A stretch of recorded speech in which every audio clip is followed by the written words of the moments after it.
Bismillahirrahmanirrahim. Assalamu alaikum, dear students. How are you doing? I hope that you're doing well. Welcome to English Grade 7 video lecture series. Students, we are on our unit number 7, which is the title Historical Marvels. And if you have read this lesson, it talks about all the historical landmarks, different buildings, different places, landscapes to let you aware, not only in Pakistan but other countries as well. So this is a lecture which is about reading comprehension, and we are going to see that when we are reading something, to show our understanding and comprehension, how can we summarize it? And we can summarize the text using summarizing techniques. In order to get the main idea, central point or central idea of the text, we are going to read the text thoroughly, follow some steps and techniques, and try to figure out and extract main idea and talk about it in detail with our own words. The students' learning outcome today, it demands us to determine a central idea, or you can call it main idea of an informational text. Just as we have in our main lesson, which is an informative text and informational text, we are going to extract central idea. And we are going to see that how it is conveyed through particular details throughout the lecture, throughout the whole lesson. Provide a summary of the text distinct from personal opinions or judgment. So we will provide a summary that is only at the surface level of the text and does not include our personal opinions, explanations, and interpretations. We will remove all these and then create a summary. So what we are supposed to do is extract main idea or central point and also summarize the text free of opinions and biases. Now, this is all about our students' learning outcome. Now, this slide tells you about the vertical linkage that links your this grade's SLO with the previous grade. Now, students, let's talk about our brainstorming session before we begin the lesson. Now, what is the main point of a text and how can you figure it out? Yes, students, have a very quick group discussion, talk about it, that according to you, what is the main idea of a text? Is it very much important to extract? And if you do, then how can you figure out what the text is about? All right, that's very good. I hope that one of the very basic steps that you have talked about is reading the whole lesson or the whole text. Only then we can know about the main idea. So let's move forward. Let's follow all these steps and we call them the summarizing techniques. First step is to identify the main idea. Read the text carefully and identify the central theme or main idea. Focus on key concepts. Key concepts means important concepts, important things that are very much essential to the text. And we will also see supporting details, and they are supporting our main idea thoroughly. And all these things contribute to the overall message that the author or the writer wants to convey to you. So we are going to look for main idea. We will read the text carefully, look for the main idea, look for supporting details, and then we will focus on the key points of any kind of text, no matter if it is short or long. So I hope that it is clear at this point. Let's talk about the second step. We will highlight key points, important points from the text. We can underline or highlight important information, important figures, facts, and statistics, such as our very first opening sentence or opening statement of the paragraph, which we call topic sentence. So topic sentence of each paragraph should be taken very much seriously. We will talk about key facts and significant or important details that support the main idea. So in the second step, what are the takeouts? We are going to underline or highlight important and key concepts and key information such as a place, a date, it can be a figure, it can be a length of something, or any of these things which are that are very much important. So this was our second step, and moving on to our third step, where we will paraphrase. We will try to paraphrase the whole text in our own words. We will use own words to restate the main points and supporting details. After we get the main idea and supporting details, now we will shorten it using our own words, and this will keep it concise. A summary is always shorter than the original text. So you can match your summary with the original text, count the words and the lines, and your summary should be very much shorter than the original text of the lesson. Now, this length can be 1/3 as long as the original text. So, if the text is of 10 lines, then the summary should be of 3 lines or 3.5 lines. So, this is the appropriate length of your summary as compared to the original text of any lesson. Now, we are here at the fourth step, which says that focus on the essentials. Essentials means important things that cannot be ignored. Eliminate or remove unnecessary details or examples that do not contribute to the core message. Students, examples are there for explaining something in a detailed way for the reader's understanding. So eliminate those examples and do not go into unnecessary details that are in the original text. So only important and essentials would be included. And by following these steps, you can write a very concise summary as compared to the original text. Step number 5 is we use key phrases in our summary. Incorporate or include important phrases or transitions that link different ideas together. And what are those transitions? They are transitional devices which we have learned. We provide a smooth flow to the summary by following this fifth step. So, important phrases are phrases that are very much glaring in the text, and they are adding to the supporting detail or the main idea. So we will only use those phrases that are important. All right. Next step is, now that we are going to draft the summary, we are going to write it down, we need to organize it in a perfect order. We will arrange the information logically to create a coherent and well-structured summary. Coherent means such summary, the sentences should be in a logical order, from one thing to another with a logical flow and link.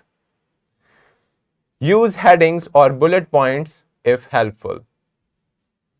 Yes, while you are writing your summary, you can use a very quick, short subheading or actually bullet. You can make bullet points to actually organize your summary so that the reader can actually read the summary in a very good flow and logical flow. And by this way, we can say that you have organized your summary in a perfect order and try to follow the logical flow of the original text that we have. All right. After learning about all these 6 steps of summarizing techniques, you can open your book and look up the lesson, which is about historical marvels. Here is a text taken from your book. We are going to figure out the main idea and then we will summarize it. The magnificent Qila Bala Hisar. Now this chunk of the text is related to a place, Qila Bala Hisar. High on the hills of Peshawar, Pakistan, Qila Bala Hisar stands with delightful. The word Bala Hisar is from Persian meaning elevated or high fort. Fort was built in the 16th century during the reign of Mughal Emperor Zahiruddin Babur and named as Qila Bala Hisar by Pashtun king Taimur Shah Durrani. Qila Bala Hisar has always held a significant role due to its strategic location and breathtaking views. Over the years, it has attracted invaders and rulers alike. It was first by Mahmud Ghaznavi, then served as the winter capital for Pashtun king Taimur Shah Durrani, and later came under the rule of Sikh rulers and British royals. Today, it serves as the headquarters for the Frontier Corps of the Pakistan Army. The fortress has witnessed the rise and fall of empires, the clash of armies, and the ebb and flow of civilizations. Now, students, when we want to get the main idea, this chunk is talking about Qila Bala Hisar. It is located in Peshawar, and you can also include the meaning elevated or high fort. Then you can talk about how it transformed from one empire to another, and that are all the supporting details that you need, and you can leave the unimportant detail. Now, its historical significance is deeply intertwined with the dynasties that once ruled this land. It was the residence of the governor of Kabul, Subah, and underwent expansions and defenses by Emperor Jahangir and Shah Jahan. During the First and Second Anglo-Afghan Wars, the Bala Hisar witnessed important events. It suffered damages during the events. There were plans to demolish it. However, it was eventually strengthened and fortified before the British left Afghanistan. In the 1890s, the fortress was completely abandoned and no longer served any imperial functions. After independence, Bala Hisar Fort became the home of the Frontier Corps in 1948. Beyond its historical weight, Qila Bala Hisar holds a geographical importance. Its strategic location at the crossroads of ancient trade routes made it a vital hub of commerce and cultural exchange. Caravans would pass through its gates, bringing with them exotic goods and ideas from far-flung lands. The fortress became a melting pot of different influences, shaping the vibrant tapestries of Peshawar's identity. Now, this is the second chunk of the text, but first let's talk about Qila Bala Hisar. Now, in both these two slides, you can see that the Qila Bala Hisar's history, its origin, and its historical importance, and the whole structure is mentioned.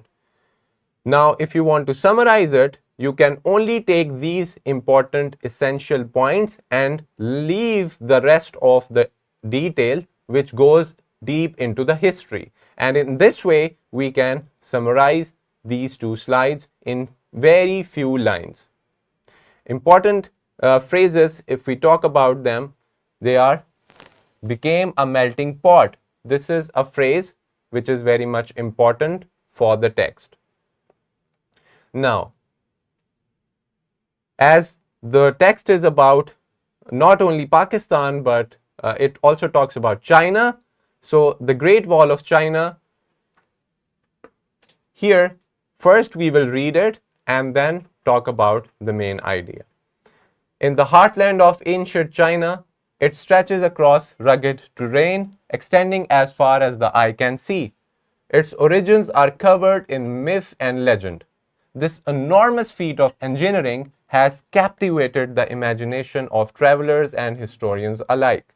The Great Wall of China is a series of emplacements that were built across the historical northern borders of ancient China states. It is the longest structure humans have ever built. Now, you can mention this important information, and also you can say the Great Wall of China is a series of emplacements that were built across the historical northern borders. You can summarize it or paraphrase by saying that the Great Wall of China is built across the northern borders of old China or ancient China. Then you can mention this part in your own words. Now, this figure is very much important. It talks about the length of the Wall of China. It is about 21,196 kilometers long, 9.1 meters or 30 feet wide, and 15 meters high. It was made over the course of hundreds of years. The wall was built by over different Chinese dynasties and is over 2,300 years old. The wall's primary purpose was to protect the Chinese Empire from invading forces, serving as an imposing barrier against nomadic tribes and other potential threats. Its strategic position allowed for effective surveillance and control over trade routes. It also granted the Chinese Empire a vital advantage in commerce and defense. Now, important things that we need is the location, the height, the lengths of the Great Wall of China, and the reason why it was built. So these are all the things that you need, and you can leave the detailed and far-fetched details aside and just keep these important key details in your summary. Beyond its military significance, the Great Wall holds immense cultural and symbolic importance. It is a living proof of China's rich history, representing the unity and resilience of its people. Countless tales of bravery and sacrifice are carved into its withered stones and echo the footsteps of those who stood guard atop its walls. Today, the Great Wall is a UNESCO World Heritage Site that attracts millions of visitors every year. People come to see its grandeur and admire the outstanding ancient engineering. As we gaze upon this massive structure, we cannot help but be humbled by its magnitude and mesmerized by the stories it silently whispers. The Great Wall of China stands as evidence of the victories of human ambition. It is an enduring symbol of China's rich heritage and an architectural marvel that has stood the test of time. Now, students, you can mention in your summary or in your paraphrased version of the text that the Great Wall of China is in the UNESCO World Heritage, and it attracts millions of viewers and visitors to experience and witness the historical marvel, which is the Great Wall of China. Now, at this point, we have seen that the lesson is divided into different landscapes of different places. Now, in the first one, the Qila Bala Hisar, you can mention just the important details. Now, the Qila Bala Hisar's part includes its history, its the different empires that were in control of them, in control of that area, and why it has strategic importance. And the Great Wall of China was also built as a strategic thing and also for surveillance. So in both these things, both these chunks of the text, you can only mention the important details and what was the main idea or central point. the central point talks about that how these two things, these two landscapes are very much important and how they have a great history. Now, we are learning these, when we are learning about these events, historical things or places, we are mesmerized and we want to visit those places. So the writer wants us to memorize and remember that these historical marvels exist in our world, and so that we can ponder upon that and we somehow someday visit that to see and get inspired from people who worked really hard to build these structures. This is the main point, the main idea, and it was supported by history, some details, and other points as well. But the main point is that we should marvel at these historical landscapes and structures, and we can ponder upon the human ambition and ability to make such grand and great kinds of structures. Now, the classroom activity that we have today, it is taken from the book. Extract or find the main idea of the text, highlight the key points and summarize it. The key points can be the when it was built, who built it, and the length, all the different dimensions and the length or the figure. So all those numbers, statistics, figures, names are very much important, and you have to highlight them. All right. This is your simulation link that talks about how you can extract main idea in an extensive way so that it is very much evident. Students, you can get the worksheet, which is about this part. Here you will read this passage and also summarize it in your own words and find out the central idea, just like we did in our previous slides with the main lesson. For your homework, you are going to read this part of the lesson, the Jewel of Istanbul, and find the main idea, important details, and then summarize it to the 1/3 of the length as we talked about, so that it should be shorter than the original text. So you will write summary of each of these chunks, or you can take the whole text and write a concise short summary. These are all the resources that you will get from the description of the video.